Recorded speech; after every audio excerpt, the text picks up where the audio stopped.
What's fascinating here is that Nwaf doesn't try to fix the evidence fragmentation or the rule breaking after the fact.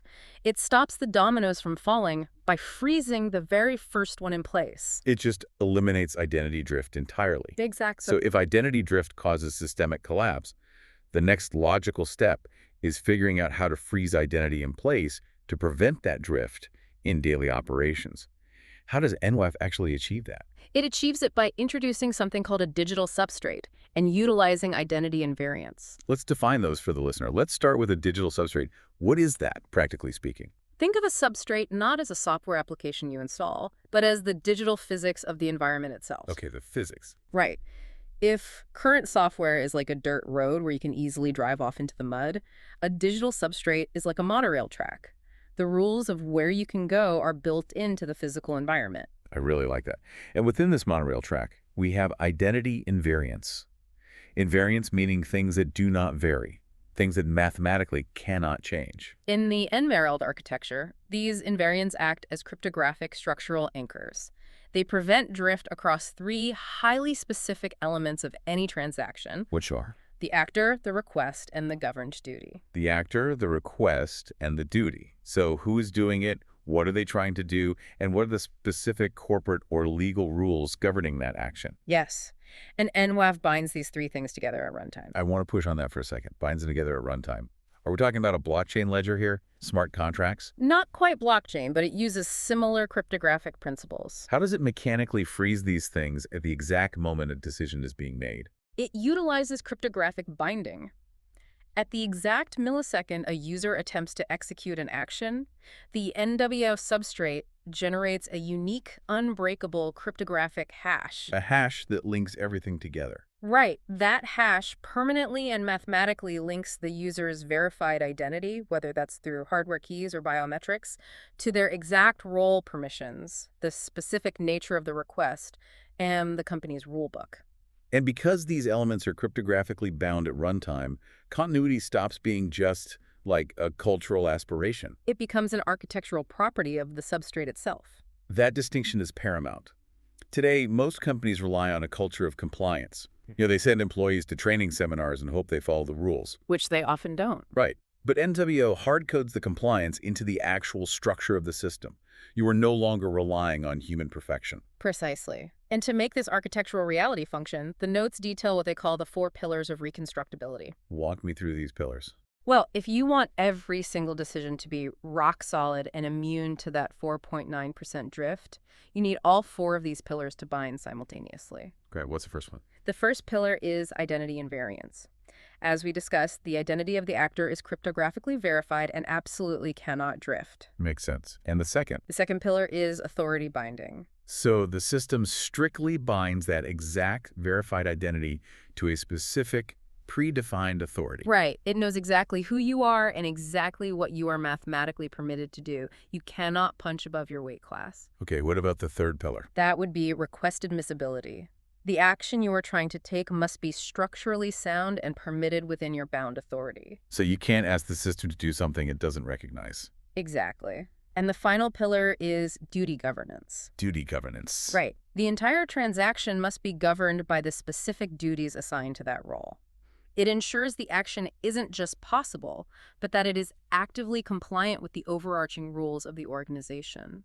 Okay, let me play devil's advocate here on behalf of anyone who has ever worked in a large corporation. Go for it.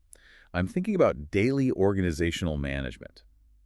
If every single decision a company makes becomes completely non-interpretive when these 4 pillars bind, Yeah. doesn't that make daily operations impossibly rigid? I mean, if I can't interpret my duties on the fly to solve a quick problem for a client, or if I have to submit a blood sample every time I send an email, how does any actual work get done? It's a very common pushback, for sure, but it requires a shift in perspective on what we mean by non-interpretive. How so? Nwaf doesn't require a blood sample for an email. The cryptographic binding happens in milliseconds behind the scenes. It's entirely seamless to the user. It's not stopping you from making a decision. It's just forcing the system to mathematically prove you were allowed to make it. Think back to the chain of failure. Flexibility at the cost of identity drift is what leads to systemic collapse. Right. The NWF architecture guarantees that the action was taken by the right person, with the right authority, under the right rules, without slowing down the actual speed of commerce. Which brings us to a really crucial point about proving this in the real world. Once you have this perfect architectural system humming along, generating these cryptographic hashes. Which is doing all the heavy lifting. Right. How do you actually prove its decisions are valid when the lawyers or the regulators show up?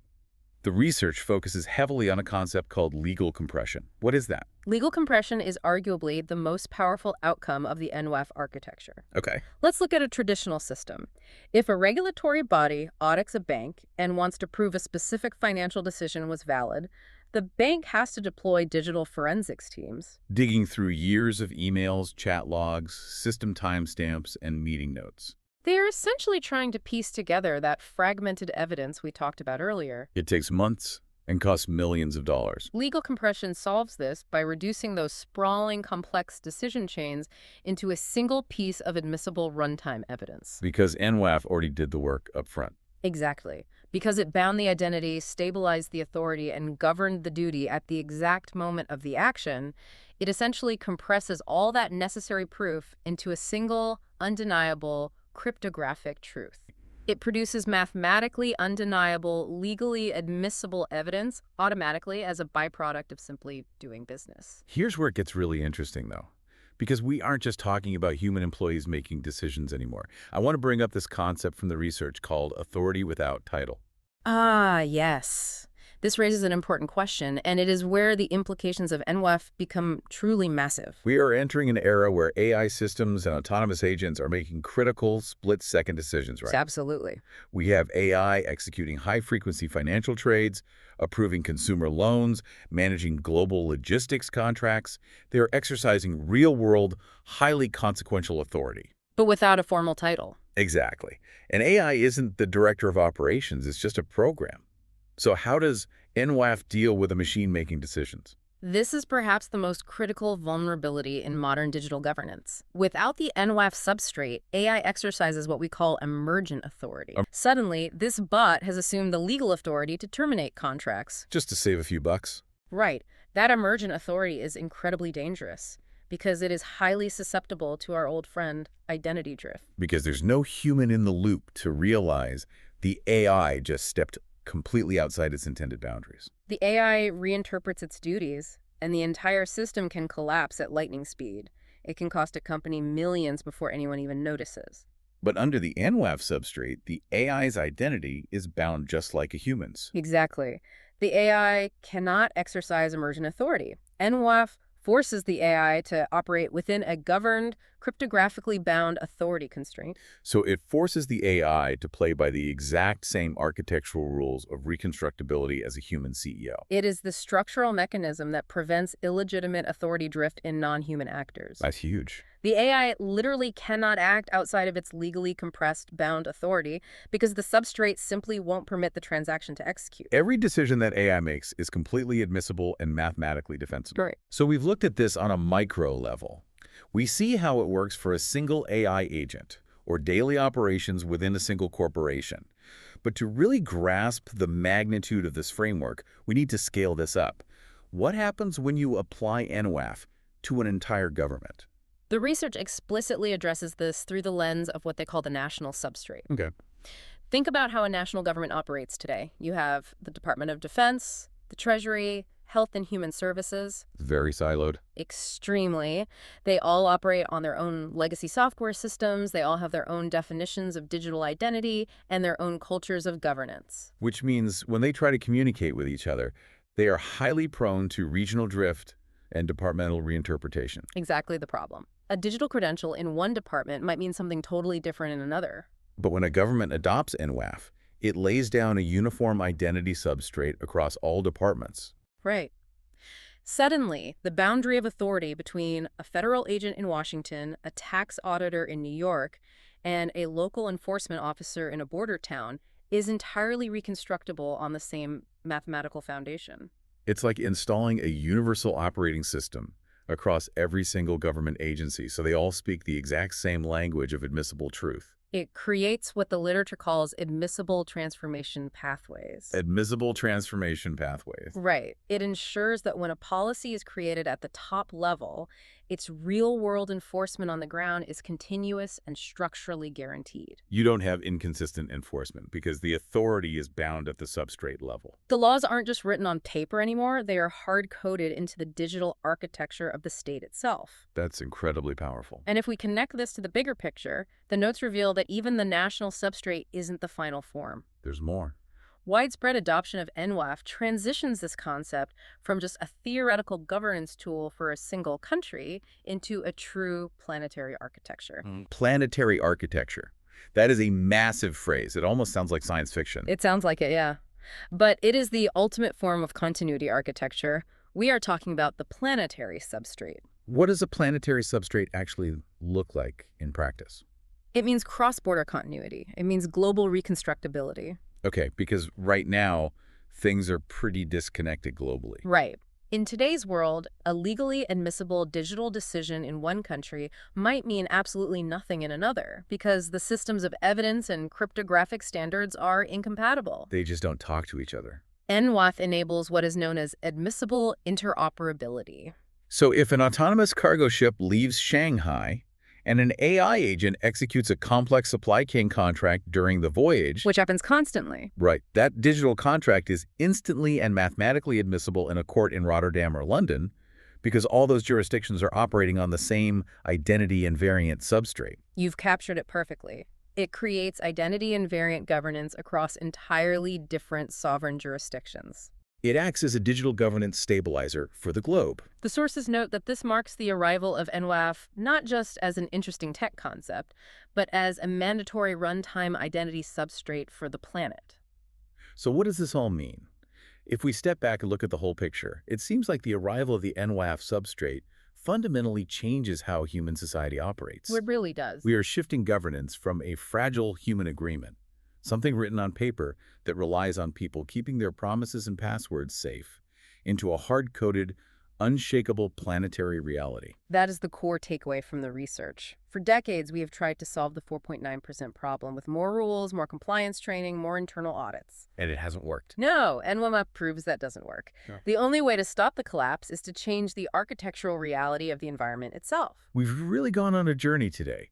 We started by looking at the microscopic danger of the 4.9% problem, how a single forwarded email or a blurry user permission can trigger a cascading chain of failure that brings an entire organization to its knees. And we saw how the solution isn't to add more layers of bureaucracy, but rather to enforce the strict binding of the 4 pillars of reconstructibility at the runtime level.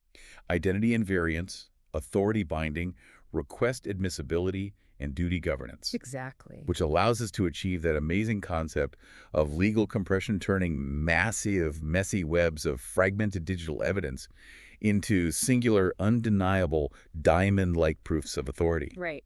And then we scale that all the way up, from managing a rogue AI agent executing trades to a national substrate uniting government agencies, all the way to a planetary architecture that allows for a global cross-border continuity. It's a massive shift. But for you listening right now, why does this highly technical architectural shift actually matter to your daily life? Well, it matters because you live your entire life inside digital systems. Yeah. You live in a world of overwhelming information overload and rapidly emerging AI. Without a structural framework like NWAF, the institutions you rely on every single day, your bank, your healthcare provider, your local government, are incredibly vulnerable to fragmented, unaccountable failures. Which impacts you directly. Right.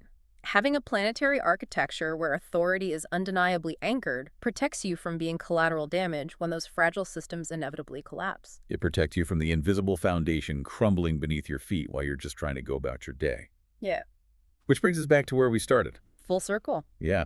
We've learned how the network-wide authority framework binds both AI and human actors to prevent dangerous emergent authority and keep our digital evidence legally admissible. But think about your own personal digital footprint for a second. If AI agents are increasingly acting on your behalf, buying things, scheduling things, signing digital agreements, and they are doing so outside of an identity invariant substrate, How long until a machine's 4.9% identity drift makes a legally binding catastrophic error in your name that you have absolutely no way to reconstruct or defend in court? A chilling thought, honestly. Something to mull over until next time. Thanks for joining us on this deep dive.